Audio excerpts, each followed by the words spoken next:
Quand j'ai commencé à examiner de vieilles cartes postales de l'exposition universelle de Paris en 1889, je m'attendais à trouver ce qu'on m'avait enseigné. Des façades temporaires en plâtre, des charpentes en bois. Des pavillons éphémères construits pour éblouir pendant quelques mois avant d'être démontés. Mais les photographies d'archives me montraient autre chose.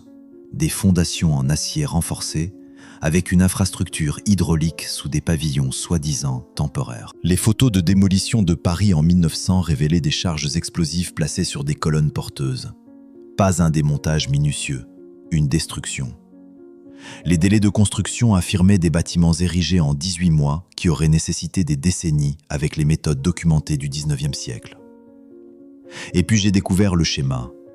Chicago 1893, Paris 1900, Saint-Louis 1904, San Francisco 1915. Toutes brûlées, démolies ou enterrées dans les mois suivant leur fermeture. Cette illusion s'est effondrée quand j'ai trouvé les contrats de démolition datés avant les cérémonies d'ouverture. Ils n'ont pas construit ces expositions, ils les ont brûlées pour effacer ce qui existait avant. Je m'attendais à trouver des journaux de construction détaillant chaque phase de l'érection de ces merveilles architecturales. Ce que j'ai trouvé, c'était l'impossibilité mathématique. L'exposition universelle de Paris en 1889, celle de Chicago en 1893, celle de Saint-Louis en 1904. Les documents officiels affirment des périodes de construction de 18 à 24 mois. 18 mois pour ériger des centaines de bâtiments ornementés. 2 ans pour créer ce qu'on a appelé la Ville Blanche de Chicago. Les photographies de progression des travaux de Chicago en 1893 montrent les structures de la White City achevées à 60% après seulement 4 mois. 4 mois. Des plans architecturaux prétendent que l'ornementation sculptée à la main couvrant plus de 200 bâtiments a été achevée en moins de 2 ans. J'ai fait les calculs. Des millions de pieds cubes de pierres architecturales, extraits des carrières, transportés par chariots tirés par des chevaux, taillés, installés, avec la main-d'œuvre manuelle et la technologie documentée de l'époque. C'est mathématiquement impossible. La charpente en acier a été érigée avant que le béton armé ne soit officiellement perfectionné. L'infrastructure hydraulique, fontaines, canaux, lagons, a été construite simultanément avec les bâtiments, pas après, pas avant, simultanément. Comme si tout était déjà coordonné selon un plan préexistant. J'ai cherché les journaux de construction quotidiens. Ils existent pour les bâtiments administratifs. Des registres détaillés documentant chaque journée de travail, chaque livraison de matériaux, chaque problème rencontré. Mais pour les grands pavillons, les journaux disparaissent. Les dossiers d'emploi des travailleurs montrent 2000 ouvriers. Les structures nécessiteraient plus de 10 000 années hommes de travail. Où sont les registres pour les 8 000 autres travailleurs? Les lacunes photographiques sont tout aussi révélatrices. Des photos du terrassement initial, puis rien. Puis soudainement des photos montrant les structures achevées à 50%. Qu'est-ce qui s'est passé entre les deux? Pourquoi cette période critique n'est-elle pas documentée? Les styles architecturaux correspondent à ce que les cartes pré-1850 appelaient l'architecture tartare baroque. Les mêmes façades à colonnes, les mêmes rotondes à coupoles, la même précision géométrique. Apparaissant simultanément à travers le monde sans échange architectural documenté entre les nations, Paris adopte le même style que Chicago, qui adopte le même style que Melbourne. Sans communication, sans plan partagé, sans influence documentée, comment est-ce possible? Et c'est là que j'ai remarqué quelque chose dans le fond d'une photo de construction. Des fondations existantes déjà en place sous les nouveaux bâtiments. Pas fraîchement coulés, pas en cours d'installation. Déjà là. Comme si les constructeurs ne construisaient pas, comme s'ils restauraient.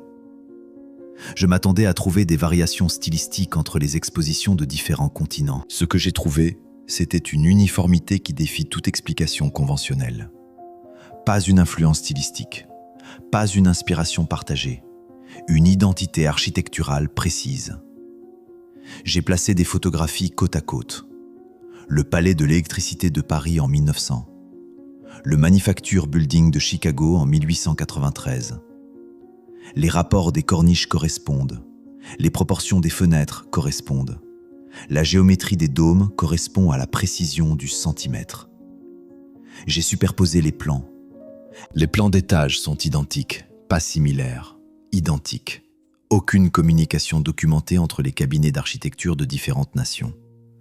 Pourtant, les bâtiments partagent des ratios mathématiques, la section dorée, les proportions harmoniques, appliquées avec une précision d'arpentage impossible avec les théodolites de l'époque.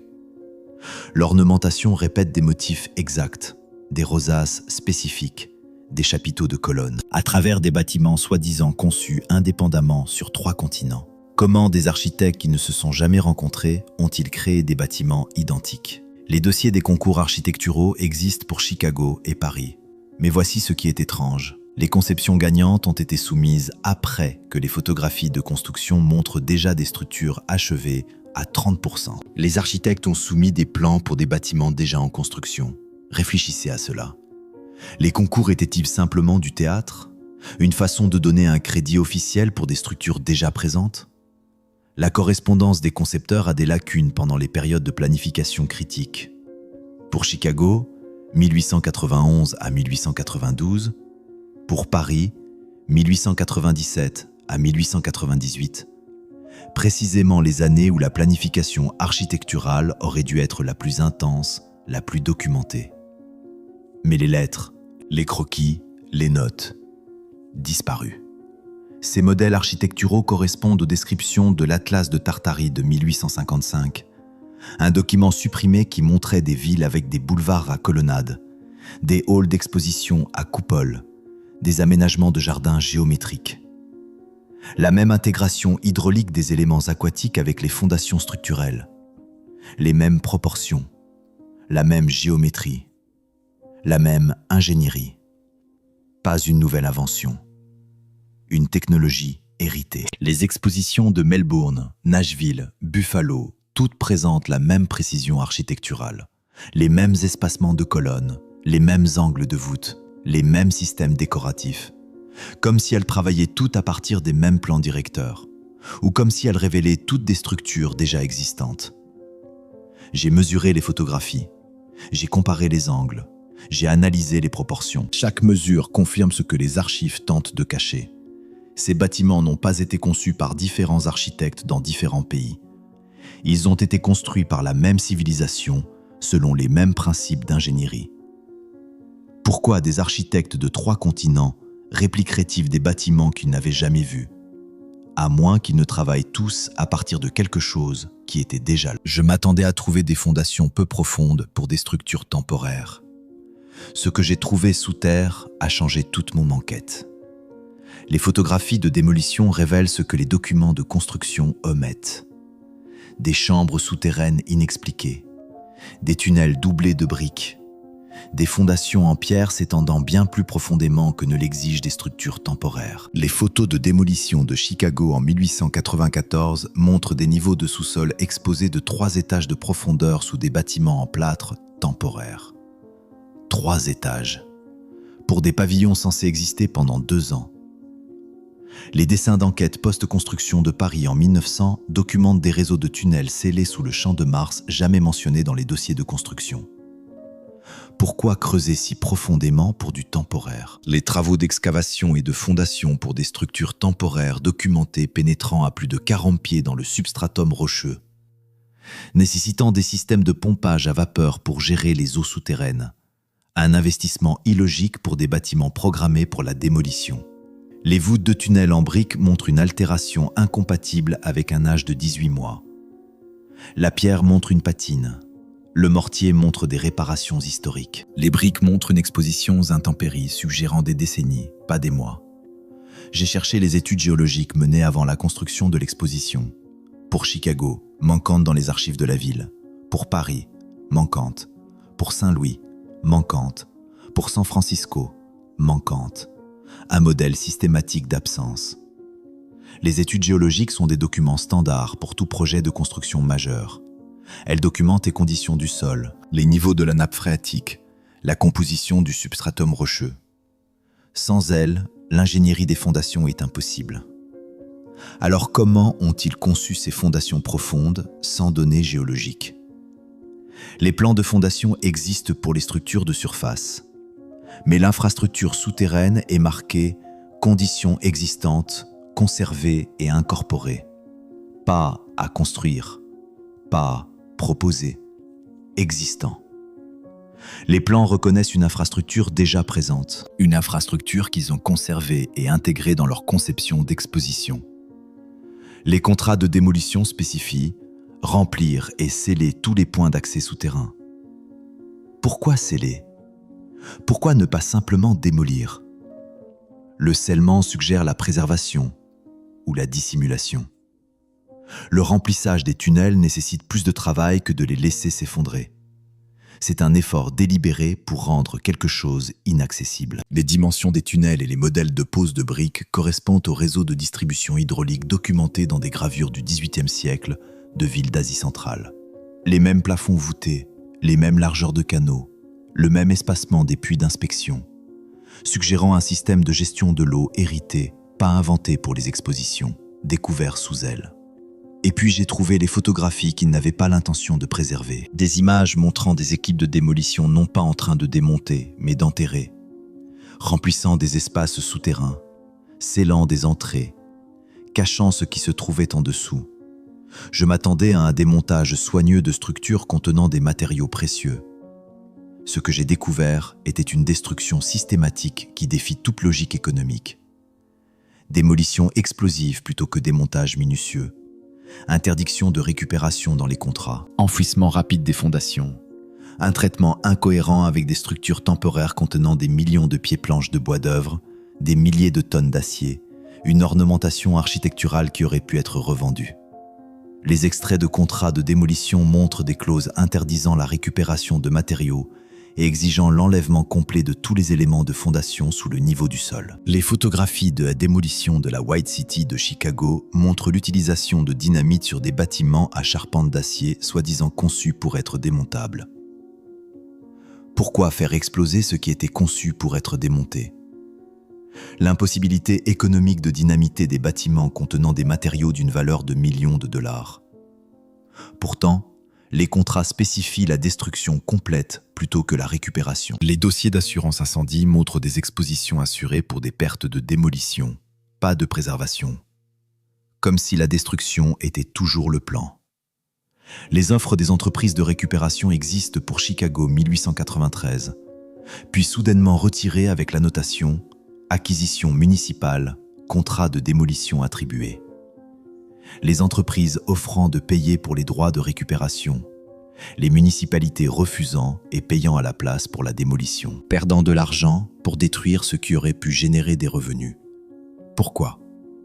Les photographies de démolition de Paris en 1900 existent dans les archives de la ville, mais ont été retirées du catalogue public dans les années 1950. Les dossiers de démolition de Saint-Louis en 1904, reclassifiés dans les années 1920, nécessitant maintenant un accès spécial.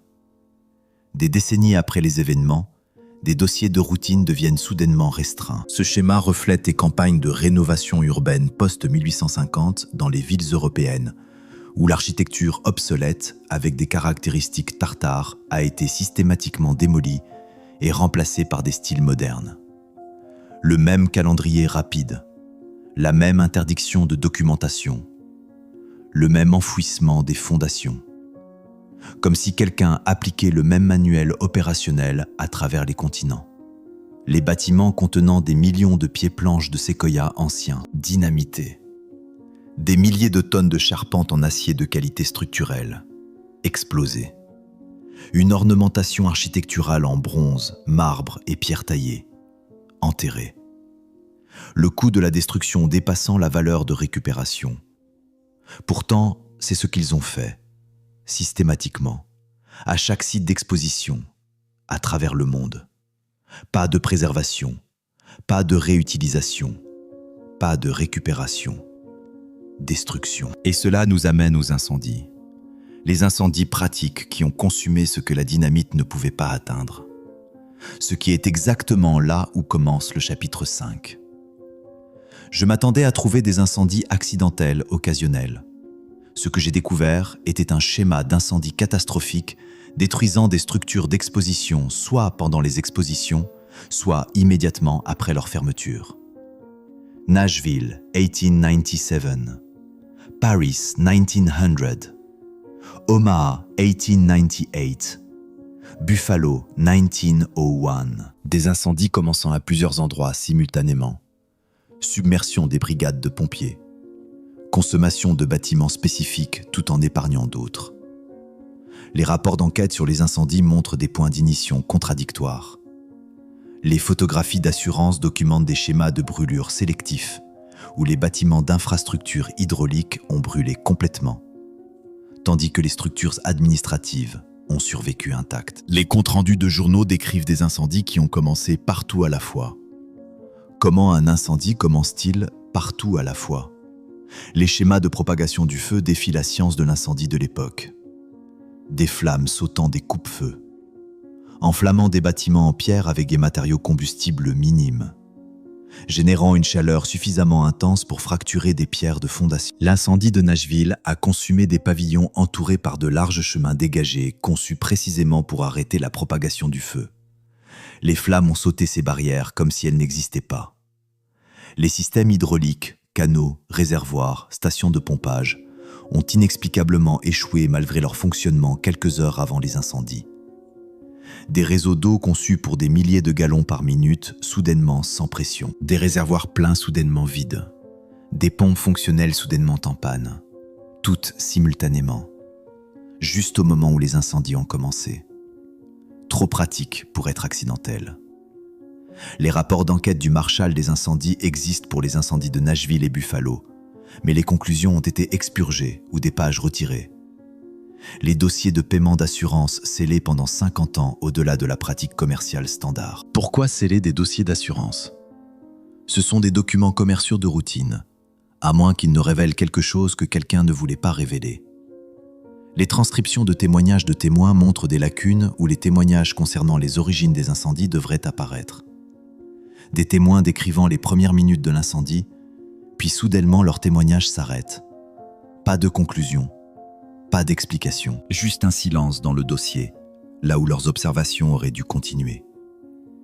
Les bâtiments détruits par le feu de manière disproportionnée, ceux comportant une intégration hydraulique, cours à fontaine, pavillons au bord des canaux, bâtiments avec des canaux d'eau en sous-sol, précisément les structures montrant des caractéristiques d'ingénierie tartare. Les bâtiments épargnés sont des conceptions modernes à charpente d'acier, sans éléments aquatiques. Sélectifs, systématiques, délibérés. Pourquoi brûler des bâtiments déjà programmés pour la démolition? Pourquoi risquer d'exposer le public à de la fumée toxique? À moins que ce qui a brûlé ne puisse être autorisé à être examiné de près. À moins que la destruction par le feu n'élimine quelque chose que la démolition aurait révélé. À moins que les cendres ne cachent ce que les débris auraient montré. Je m'attendais à ce que les plans architecturaux officiels correspondent aux structures photographiées. Ce que j'ai découvert en comparant les plans archivés dans les bibliothèques avec les photographies de construction et les enquêtes post-construction étaient des divergences systématiques. Les plans montrent des structures simplifiées. Les photographies révèlent une complexité que les plans omettent. Les comparaisons côte à côte des plans officiels du Manufacture Building de Chicago de 1893 montrent une charpente en acier de base avec un revêtement en plâtre. Les photographies de construction révèlent des fondations en pierre, des canaux hydrauliques intégrés, une complexité structurelle que les plans ne documentent pas. Les dessins d'enquête de Paris de 1900 montrent une infrastructure souterraine marquée « non inclus dans la documentation de construction ». Non inclus, pourtant photographié, pourtant présent, pourtant fonctionnel. Les photographies montrent des détails architecturaux, chapiteaux en pierre sculptée, moulage de portes en bronze, sol en marbre incrusté, dans des bâtiments dont les plans spécifient une construction temporaire en plâtre et bois. Les calculs de charges structurelles dans les plans sont insuffisants pour les bâtiments réels photographiés supportant ces charges. Les plans disent qu'une chose a été construite. Les photographies montrent qu'autre chose existait. Comment des plans montrent-ils des bâtiments plus simples que ce qui a réellement été construit? Les soumissions originales aux concours architecturaux existent. Mais les plans de travail utilisés pendant la construction réelle sont absents des archives. Seuls les dessins simplifiés, tels que prévus, survivent. Les dossiers de modification de construction, standards pour les projets majeurs, complètement absents. Les projets de cette échelle génèrent des centaines de modifications de construction documentant les changements apportés pendant la construction. Où sont-ils ? Les rapports quotidiens des ingénieurs de chantier sont archivés, mais les pages couvrant les travaux de fondation ont été retirées. Systématiquement. À travers plusieurs sites d'exposition, les rapports existent avant le travail de fondation. Les rapports existent après le travail de fondation. Mais les pages documentant le travail de fondation réel, disparues. Les plans omettent précisément les éléments se connectant aux caractéristiques tartares. Canaux hydrauliques en sous-sol, alignement de fondation géométrique, espace de chambre acoustique sous les halls principaux. Comme si la documentation était délibérément simplifiée pour cacher l'infrastructure héritée en cours d'incorporation. J'ai examiné les plans pour plusieurs sites d'exposition, Chicago, Paris, Saint-Louis, Buffalo, San Francisco. Le schéma se répète. Les plans montrent des conceptions simplifiées. Les photographies montrent une complexité architecturale. Les enquêtes post-construction documentent une infrastructure que les plans de construction ne mentionnent jamais. Toujours la même divergence. Toujours les mêmes omissions. Toujours les mêmes éléments manquants. Et c'est là que j'ai réalisé que les plans n'étaient pas des documents de construction.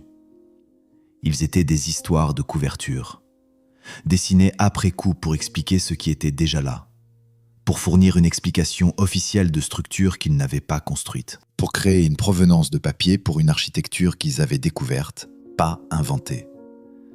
Je m'attendais à ce que les fontaines décoratives soient de simples éléments aquatiques. Ce que j'ai découvert en examinant l'infrastructure de l'eau aux expositions était une sophistication d'ingénierie inexplicable pour des caractéristiques décoratives temporaires. Des systèmes de fontaines élaborés, des lagons artificiels, des réseaux de canaux, suggérant une technologie de gestion de l'eau héritée, reconvertie en divertissement. Les diagrammes d'ingénierie montrant le système de lagons de Chicago en 1893, avec des matrices de fontaines régulées par pression, nécessitant des systèmes de vannes de précision. Les cartes d'infrastructure hydraulique de Paris en 1900, révélant des kilomètres de canaux souterrains reliant des bâtiments à la Seine par des aqueducs voûtés en briques. Des photographies de stations de pompage avec une capacité dépassant le besoin documenté de 500%. 500%. Pourquoi construire une capacité de pompage 5 fois supérieure à ce qui est nécessaire pour faire fonctionner des fontaines ? Les calculs de pression hydraulique nécessitant une technologie de vannes et des systèmes de régulation de pression non disponibles commercialement jusqu'aux années 1920.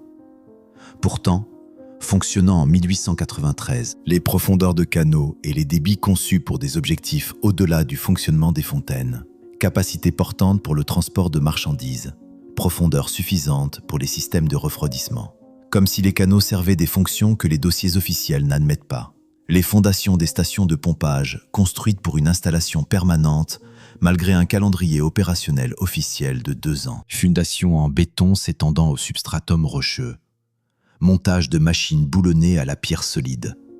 Systèmes électriques câblés pour une opération à long terme. Rien de temporaire dans la construction. Tout permanent dans la conception.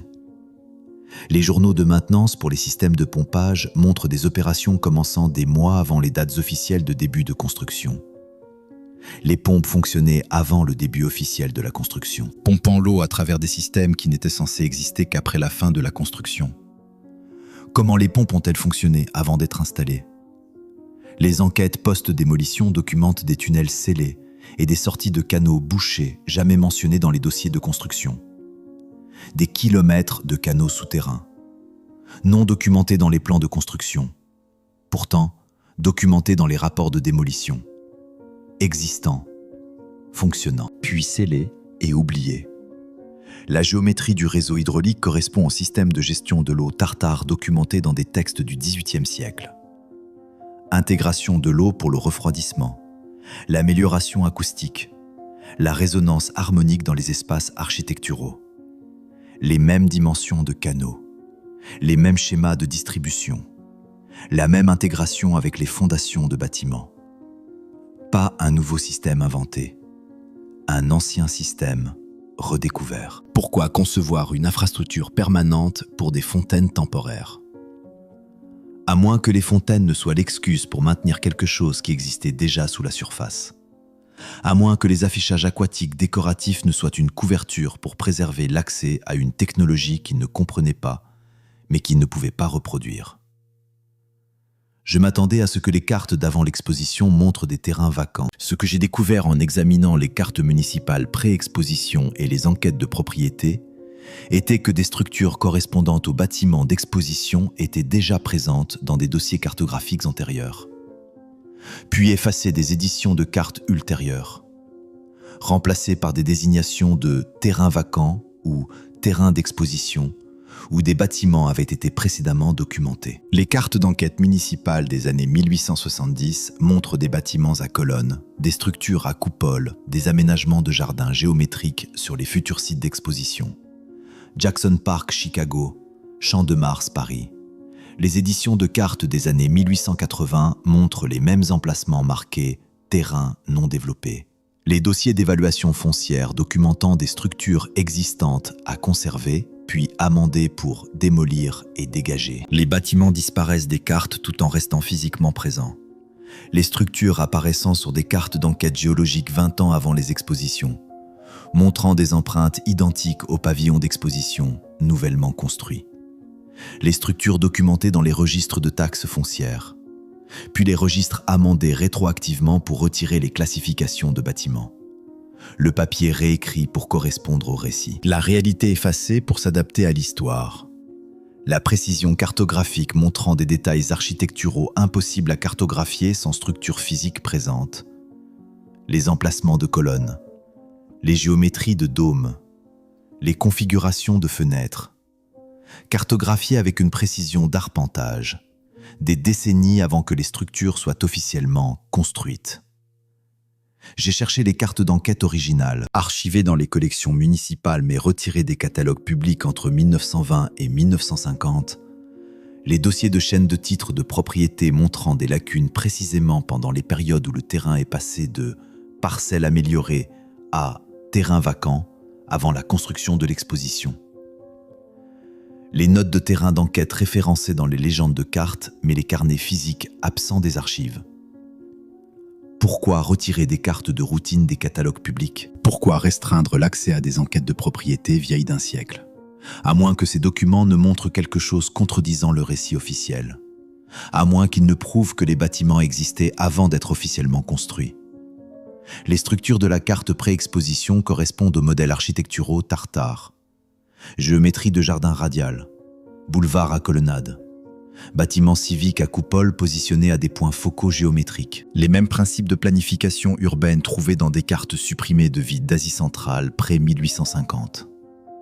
La même intégration d'architecture et de paysage. Le même système géométrique. La même ingénierie. L'Exposition universelle de Paris de 1889. Le Champ de Mars cartographié en 1870, montrant des pavillons à colonnade. Cartographie en 1880, montrant un terrain vide.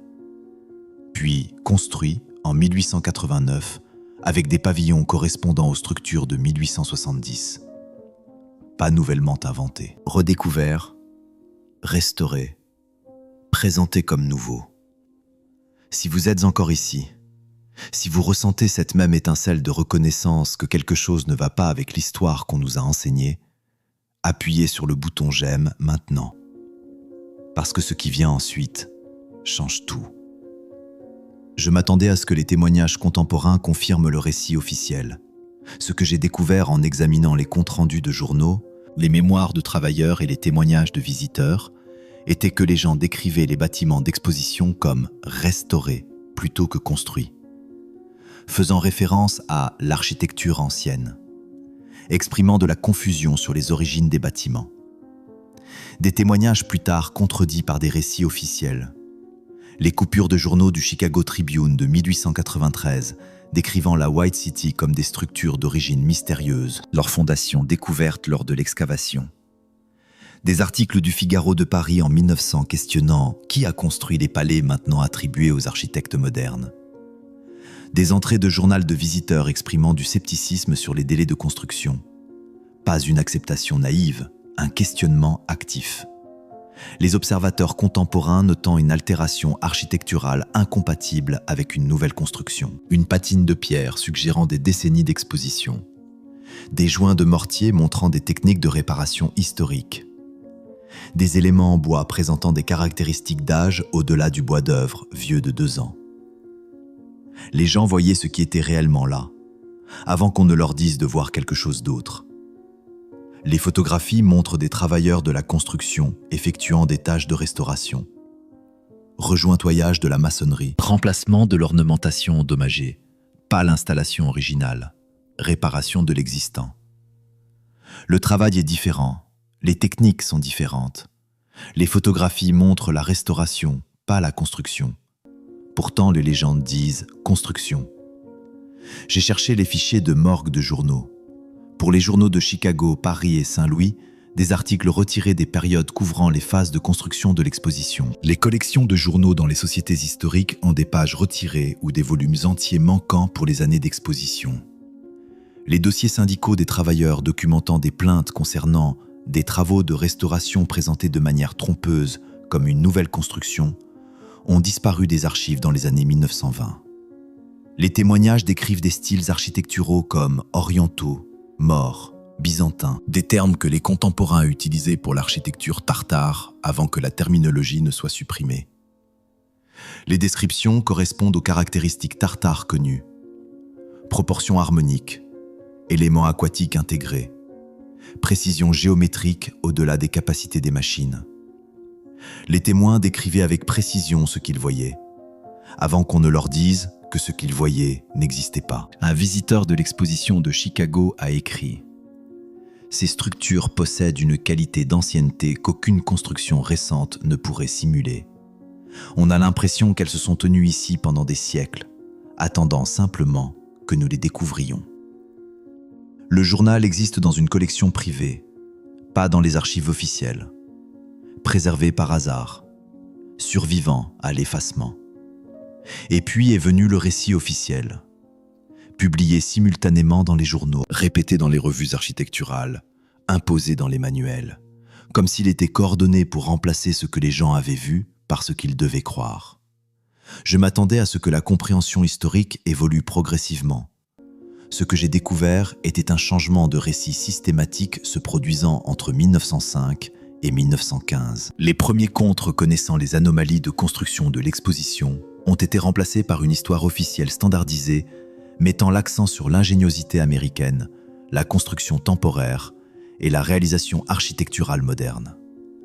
Une réécriture en une seule décennie. Les comparaisons de manuels côte à côte montrent des textes d'histoire de l'architecture de 1895 décrivant des bâtiments d'exposition comme des structures d'origine inconnue restaurées pour l'exposition.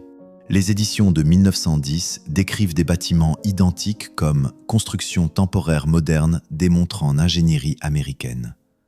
Les mêmes bâtiments, les mêmes photographies, des récits complètement différents. Les révisions d'entrée d'encyclopédie supprimant les références aux fondations préexistantes. L'Encyclopædia Britannica 1902 mentionnant une infrastructure substantielle découverte sous les terrains d'exposition. L'édition de 1911 ne fait aucune mention. L'infrastructure n'a pas disparu. La documentation en a disparu. La vitesse et la coordination du changement de récit à travers des éditeurs indépendants, des institutions éducatives et des systèmes d'enregistrement municipaux, suggérant un contrôle éditorial centralisé. Pas une évolution organique de la compréhension. Une révision coordonnée. Une réécriture dirigée. Un effacement systématique. Les archives photographiques relégendées entre 1900 et 1915, changeant progrès de la restauration en progrès de la construction pour des images identiques. Les mêmes photographies, les mêmes bâtiments, les mêmes travailleurs, mais le récit transformé. La restauration devient construction, la découverte devient invention, l'héritage devient réalisation.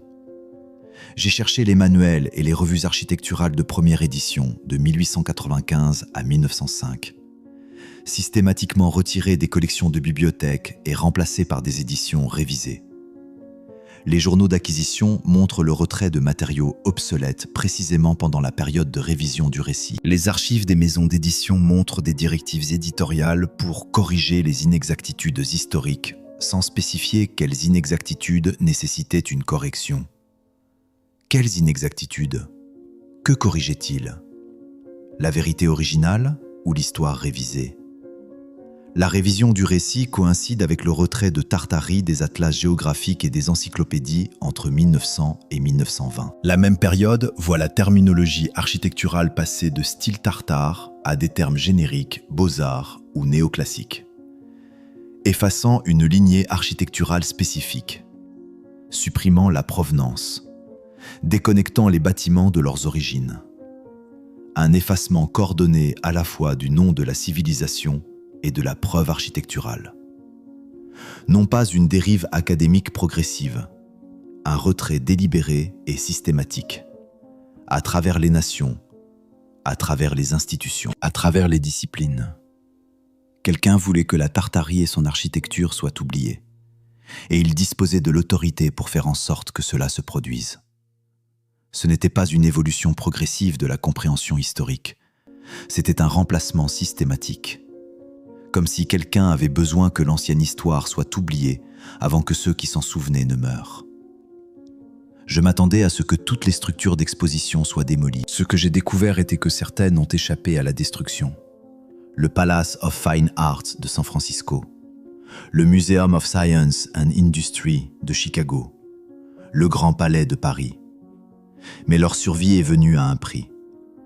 Examiner ce qui a rendu ces structures acceptables à préserver révèle que la préservation était corrélée au retrait des caractéristiques tartares. Les photographies avant-après montrent le Palace of Fine Arts avec son système de bassin hydraulique original retiré et rempli, remplacé par un bassin réfléchissant, statique. L'eau qui circulait autrefois à travers des canaux intégrés, maintenant décorativement contenus. Le système hydraulique fonctionnel transformé en élément aquatique non fonctionnel. Les photographies intérieures du Museum of Science and Industry montrent des niveaux de sous-sol scellés et des canaux d'eau retirés. Les dossiers de rénovation du Grand Palais documentant une modernisation qui a éliminé les chambres acoustiques. La préservation nécessitant plus de modifications structurelles que la démolition n'aurait exigé. Retrait de systèmes hydrauliques fonctionnels, scellement des niveaux de sous-sol, remplissage des chambres acoustiques, remplacement des matériaux originaux par des substituts modernes. Les coûts de rénovation dépassant les coûts de nouvelles constructions, pourtant entrepris pour préserver les bâtiments. Pourquoi dépenser plus pour modifier que pour démolir? Les spécifications architecturales originales pour les bâtiments préservés ont été reclassifiées et restreintes dans les archives.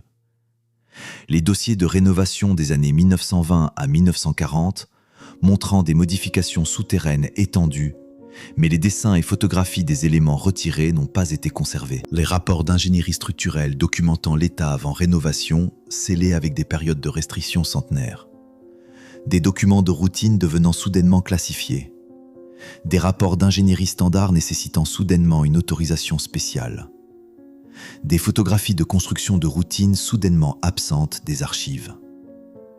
Ce qui a été retiré de ces bâtiments, que quelqu'un ne veut pas que nous voyions. Les bâtiments préservés sont précisément ceux soumis à la détartarisation la plus étendue.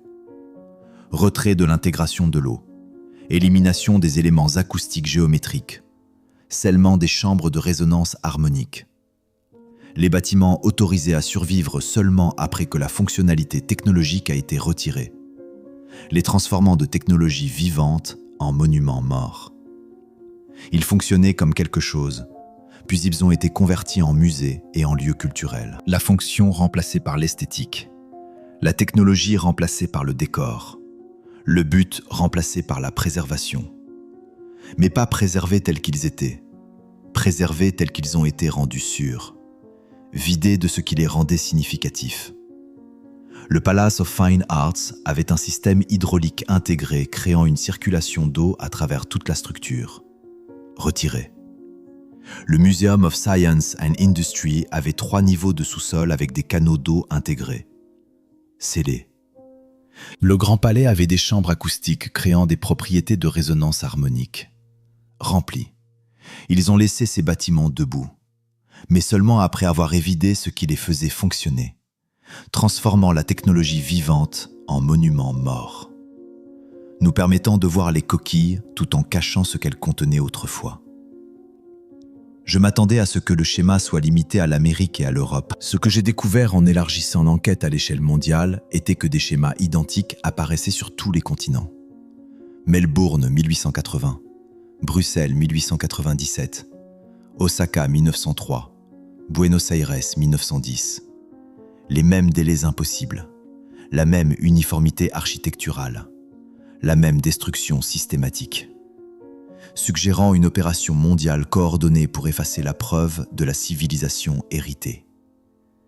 Une carte du monde montrant plus de 50 expositions internationales entre 1876 et 1915, avec une superposition indiquant des méthodes de démolition. Rouge pour le feu, orange pour la démolition explosive, jaune pour l'enfouissement. Le schéma couvre le monde, tous les continents habités, toutes les grandes nations, toutes suivant le même protocole de destruction.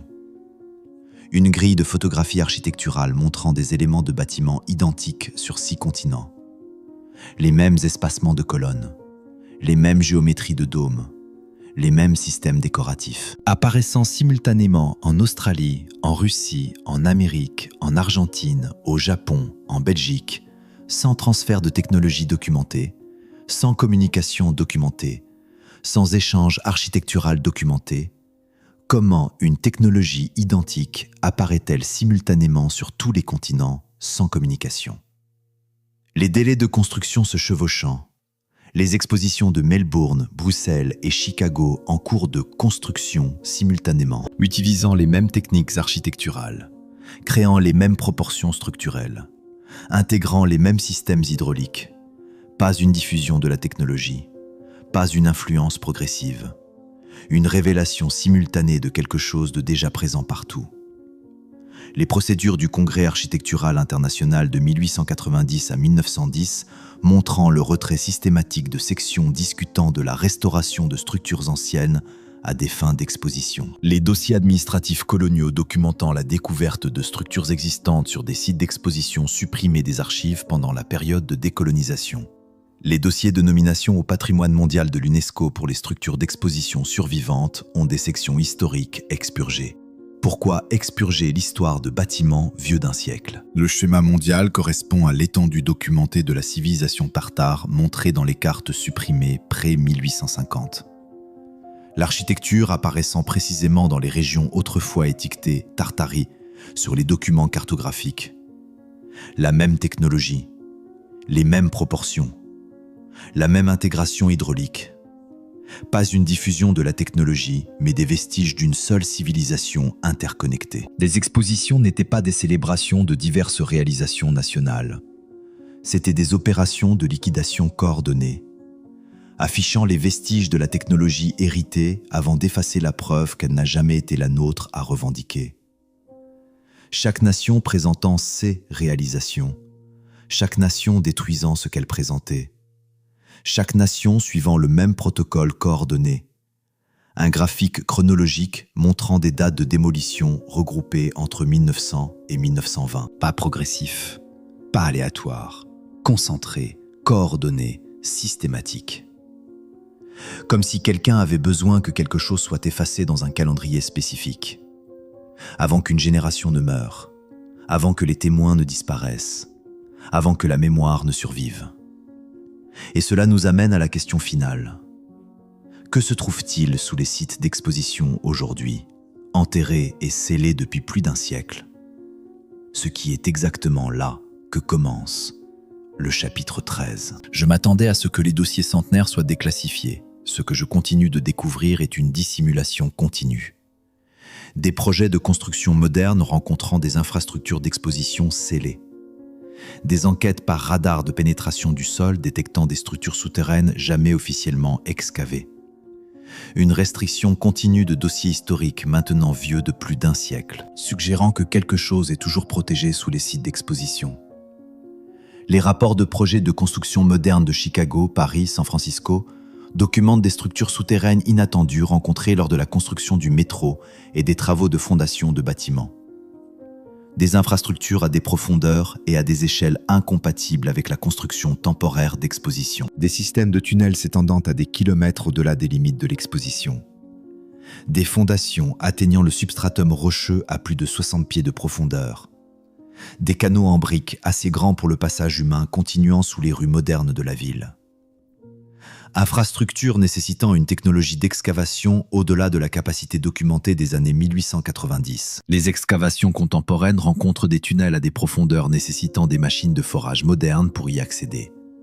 Pourtant, les tunnels existent. Construits avec la technologie des années 1890 ou construits bien avant et simplement découverts dans les années 1890. Les rapports de construction documentent la découverte. Puis les sections concernant les découvertes sont expurgées avant la publication publique. Pourquoi expurger les dossiers de construction de routine? Les rapports d'évaluation d'impact environnemental de projets de construction contemporains ont des sections concernant les structures historiques rencontrées, expurgées avant la diffusion publique. Les départements d'urbanisme maintiennent des archives scellées étiquetées enquêtes d'infrastructures d'exposition, accès restreint, sans calendrier de déclassification. Les enquêtes archéologiques modernes des sites d'exposition se voient systématiquement refuser des permis. Les enquêtes par radar de pénétration du sol montrent des réseaux de tunnels étendus sous d'anciens terrains d'exposition. Les images radar révèlent des chambres, des canaux, des passages s'étendant bien au-delà de ce que les dossiers de construction d'exposition documentent. L'infrastructure existe, sous nos pieds, scellée et interdite. Les avis de restriction d'archives montrant des scellés de 150 ans sur des dossiers de démolition des années 1890. Pas la restriction standard de 50 à 75 ans, 150 ans, prolongeant la dissimulation jusqu'en 2050, garantissant qu'aucune personne vivante aujourd'hui ne verra ce que ces dossiers contiennent. À moins que la restriction ne soit levée, ce qu'elle ne sera pas. L'infrastructure enterrée représente la preuve physique finale du système technologique tartare. Réseau hydraulique, architecture harmonique, ingénierie urbaine intégrée. La dissimulation continue un siècle après la démolition suggère une reconnaissance que la preuve souterraine prouverait définitivement la technologie héritée, pas la technologie inventée. La préservation du secret est plus importante que la connaissance historique. La protection du récit plus précieuse que la vérité.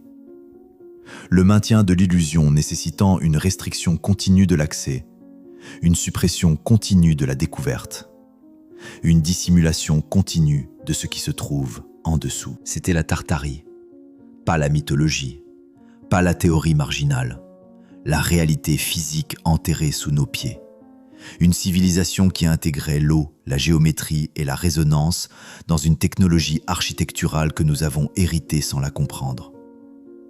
Les expositions n'étaient pas des célébrations du progrès, c'étaient des ventes de liquidation, affichant les vestiges de la technologie héritée avant d'effacer la preuve qu'elle n'a jamais été la nôtre à revendiquer. Qu'est-ce qui se trouve d'autre sous nos villes, scellées et oubliées? Quel autre héritage nous a-t-on enseigné à appeler invention? L'enquête ne se termine pas ici. Elle ne fait que commencer à excaver ce qu'ils ont enterré. Et plus nous creusons, plus nous découvrirons que nous n'avons pas construit notre civilisation. Nous l'avons simplement rétrogradée.